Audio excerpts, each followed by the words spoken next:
We are approaching towards our concluding session with the concluding speech of Senator Mushahid Hussain Sayyed. He needs no introduction, but his most important introduction is he is a fan of Dr. Masuma Hassan. Thank you so much.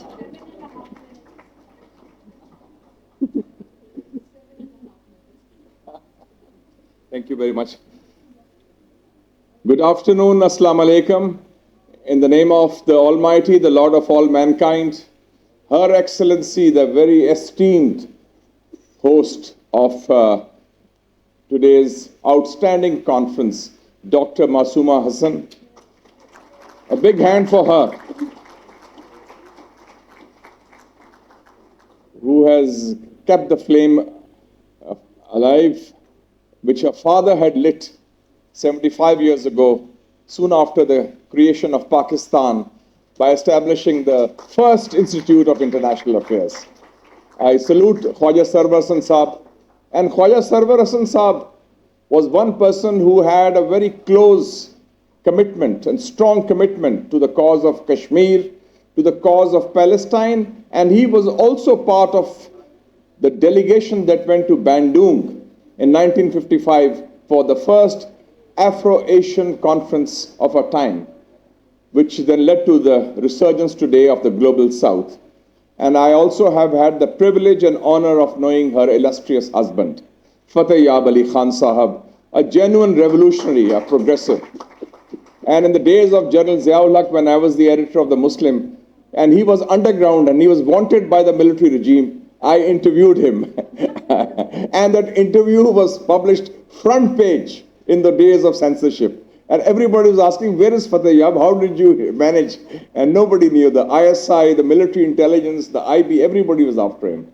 But as a revolutionary and a friend, we kept the secret. So I have known Dr. Masuma in various capacities. And I thank her because today has been an outstanding day. For me, it's been a great experience to listen and learn the distinguished speakers that came before me on a whole variety of subjects: national security, diplomacy, defense, foreign policy, climate change, Kashmir, Palestine, cyber security, artificial intelligence, food security, water scarcity. I think she covered the whole gamut. It seems as if there's a government in Islamabad which is sort of a bit weak, but we see an alternative government in place with clear policy prescriptions on a whole lot of issues. And I hope this report goes to the government also. So, ladies and gentlemen, I won't take much of your time. I think the topic is very important: a world in turmoil. And if I may add another T to that, a world in turmoil, which is also a world in transformation at the same time. And this, the state of the world, which has been discussed at some length this afternoon and this morning, reminds me of a very famous saying of the great Lenin, Vladimir Ilyich Lenin from Russia. He had said that there are decades when nothing happens, and there are weeks when decades happen. So we see that the kind of transformation. So when we look at the big picture, let me quote two or three leaders. Last week I was reading The Economist, and this is the issue of the 9th of May. It's a cover story. It says the liberal international order seems to be coming apart. This is The Economist, the mouthpiece of the Western establishment.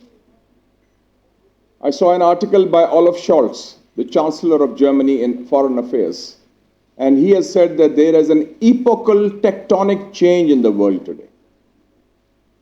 President Xi Jinping was telling President Putin, when Putin was there in Beijing yesterday, that we are witnessing once-in-a-century changes. Changes that have not happened in 100 years are taking place today. And I think perhaps the most important statement came from the President of France, Monsieur Macron. He told French ambassadors, I think last August, and I quote, 300 years of Western hegemony is now coming to an end. I repeat, 300 years of Western hegemony is now coming to an end. And when we look at the big picture, we see at least three new realities. One which has been discussed, the old order is fading away post-World War II, propped up by the United States, and a new order is, what is the word used? Birth pangs of the new order. Global South, the balance of economic and political power shifting from the West to the East, the rise of China, and also we see that the resurgence of the Global South, which is Asia, Africa, Latin America. So that is one major reality, that it is being displaced. China has launched the Belt and Road Initiative, which has over 150 countries. And we see two contrasting narratives before us. The old order, which is fading, the new order, which is emerging.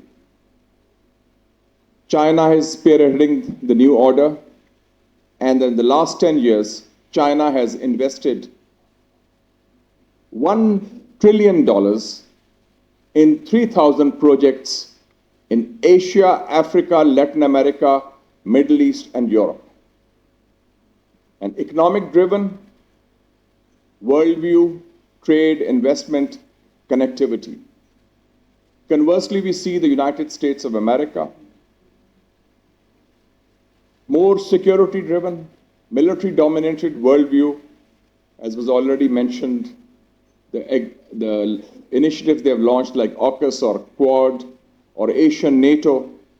And in the last 20 years, after 9/11, the United States of America squandered, spent, wasted $6.5 trillion in the so-called war on terror in areas like Pakistan, Afghanistan, Iraq, Syria, Libya, Somalia, Yemen, leading to 930,000 deaths, mostly Muslims, 30 million people displaced, and 324,000 bombs, missiles, and drones dropped in these countries. These are not my figures. These are figures of the Brown University in the United States, which is Ivy League. And they have a study done, Costs of Conflict, and it's in the website, you can see that. So that is the one big picture. The second one is that, as a corollary to what is happening, because China is the first non-white, non-Western power to challenge Western hegemony, we are seeing also the makings of a new Cold War centered in parts of Europe against Russia over Ukraine, and parts of Asia, where our region, where we are located, South Asia and Southeast Asia, are the center of gravity of this new Cold War, and also parts of the Middle East. And in this regard, there are going to be especially a conflict, not a military conflict, but a conflict in technology and science. There was a study by Harvard University, which I'd recommend to you, done by Professor Graham Allison, who's one of the leading experts. It's 52 pages. You can find it on the internet. The great tech rivalry, China versus the United States. And the study says, and I quote from the study, China is overtaking the United States of America in high-tech manufacturing. So whether it's artificial intelligence, 5G, cloud computing, robotics, STEM, STEM, science, technology, engineering, mathematics, China is either at par or ahead. Electric vehicles. And out of 193 countries of the United Nations, 130 countries have more trade with China than they have with the United States. From Solomon Islands to Saudi Arabia, from Pakistan to Panama, and from all these countries. And 68 countries out of 193 members of the United Nations have already embarked on a process of de-dollarization. Their trade is no longer only in the United States dollar, it's in local currencies. Rial, rupees, RMB, rand, rubles, For example, the trade between China and Russia, now it is touching $240 billion. 90% of that is not in United States dollar. It's in the local currency. That's a huge change. And the third big reality is what has been referred to already, the genocide in Gaza, which is the first live televised genocide in modern history, where Israel has committed crimes against humanity, violating all kinds of canons of international law, morality, United Nations Charter, and UN resolutions. Israel has already lost the war politically, morally, legally, diplomatically, and psychologically because the myth of Israeli invincibility has been shattered. The Western countries, which always spoke of human rights, which spoke of fundamental liberties, they have been exposed for their double standards because they have one set of standards on Ukraine where they say we condemn the invasion and occupation, but they have a different set of standards on Palestine and the Palestinian people. And also, they had many plans for the region which have been upset. And we can see that after 50 years, and I salute the American people and the Western public opinion, there has been a huge, almost popular uprising on virtually every American campus. Students and teachers have stood up and spoken up on Palestine. Jews, Christians, Hindus, Muslims, because this is an issue of humanity. And not since the Vietnam War have people seen this kind of an upsurge on such an issue at such a deep level, especially among American public opinion and also Western public opinion, because the biggest demonstrations have been in New York, in Washington, in Boston, in London, in Paris, in Frankfurt, in Madrid, in Berlin, not in any Muslim country. So we should be very clear that this issue has that emoting resonance. And this also is the biggest lesson for us that just as Kashmir is an issue which is under occupation, Israel also is doing exactly what India is doing, demographic balance being changed. We should know that these issues cannot be wished away. As long as the people are not allowed to decide their destiny, the issues will remain festering, whether it's Palestine or whether it's Kashmir, because both are under foreign military occupation. And as was pointed out, there is a right to resist against this foreign military occupation by the local population, including armed resistance by the people of Palestine and the people of occupied Kashmir, which is justified under international law. Coming to Pakistan, when we see the global big picture, what is the impact for Pakistan? I think Pakistan has strategic space. The world is being transformed after 42 years, from 79 to 2021. A war which was in Afghanistan has ended.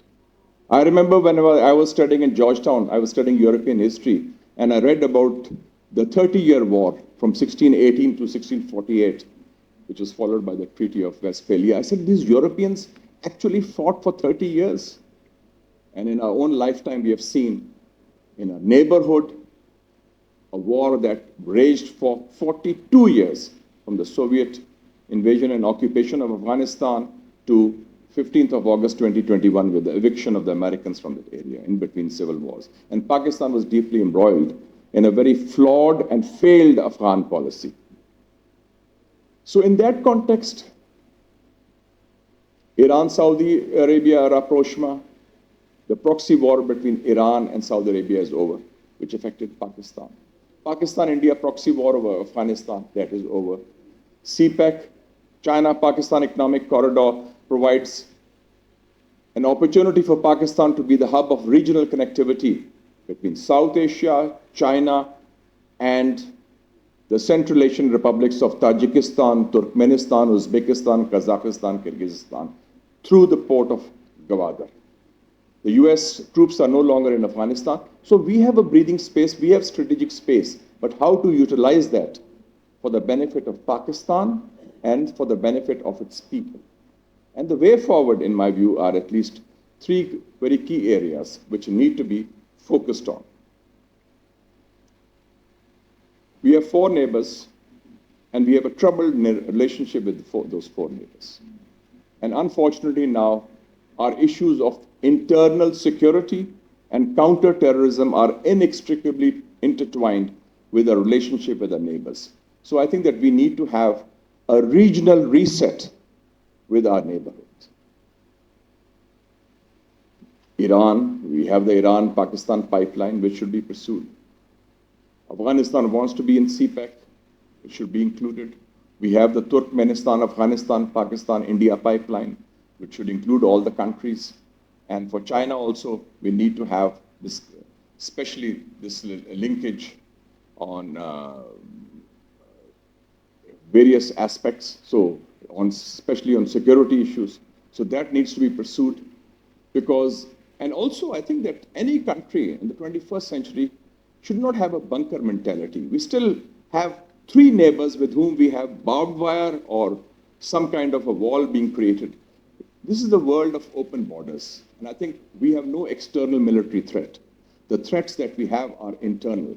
And for that, I think we also need to formulate strategic clarity on issues. We do not have a viable counter-terror strategy to combat terrorism within Pakistan. And we need strategic clarity on our relations, at least with the United States also. We cannot be part of a new Cold War. We cannot give new bases to any country for drones or airlines of communication. And also, we should be very clear that who are our close allies and friends. People always say that about China and the United States, we have made the choices very clear. We had pressures, and it was rightly mentioned before by the foreign minister also. I'll just give you two examples. In 1965, after the 65 war, Field Marshal Ayub Khan went to Washington in November 65. And President Johnson was very upset with Pakistan. And he said, oh, you Pakistanis, you are our allies, you have our relationship, and you are flirting with the Chinese, red Chinese. At that time, flirtation was a very bad word. You are flirting with the red Chinese, and they are communists, and they are again. Ayub Khan was very clear. He said, look here, Mr. President, if you break with the United States, we'll damage our economy. But if you break with China, we'll damage our country. And that has been the red line in our relationship with China for the last 60 years. On the nuclear issue, Pakistan took a very clear stand, and this was told to me by Mr. Agha Shahi. In October 79, he went to the United States leading a delegation, and he was called by Cyrus Vance, who was the Secretary of State, and he said, Mr. Foreign Minister, don't forget, you Pakistanis, you are entering the valley of death if you go ahead with the nuclear program. And we will also bomb Kahuta. At that time, they had discovered that. But we maintain that. So we know how to preserve, promote, and protect our core national security interests. And we have done that in the past. So I think we need strategic clarity. China is our neighbor, time-tested, with whom we have a strategic relationship. We need to have good relations with all our countries also, including the United States. But we should be very clear, the US National Security Strategy on 12th October 2022 announced two things. Number one, their strategic partner in the region is India, and their main strategic adversary is China. So we should be very clear where we stand. Somebody asked me last year when I went to Washington for a conference, he said, look here, Senator, where do you stand? Either you are with us or with the Chinese. Which side are you on? I said, we are on the right side of history. And the right side of history is that this is, we are next to China and we stand by China. And the last thing I like to say when we talk of for the future way forward, and this was, I think, very well pointed out by Jilani Sahab also, that the key to the future in terms of foreign policy, national security, economic investment is domestic political stability, which can only emerge through a healing touch, where you respect the mandate of all political parties, where you release all political prisoners, including missing persons, and where you uphold the rule of law. And that is the key. If you do it otherwise, it will be counterproductive, it will not be against the national interest, and it will go against the popular tide also. And if this kind of instability, in the last 7 years, from 2017 to 2024, we have had 7 prime ministers, almost every year, if you an average of 1 prime minister per year. So this cannot take Pakistan forward. So it's all about Pakistan, and we should realize that no one person, no one party, no one government, no one institution alone can resolve the issues of Pakistan together. It has to be all the political forces and all the other institutions working together to build a better tomorrow with no overlords and no underdogs. Thank you so much. It's been a pleasure to be there. Thank you.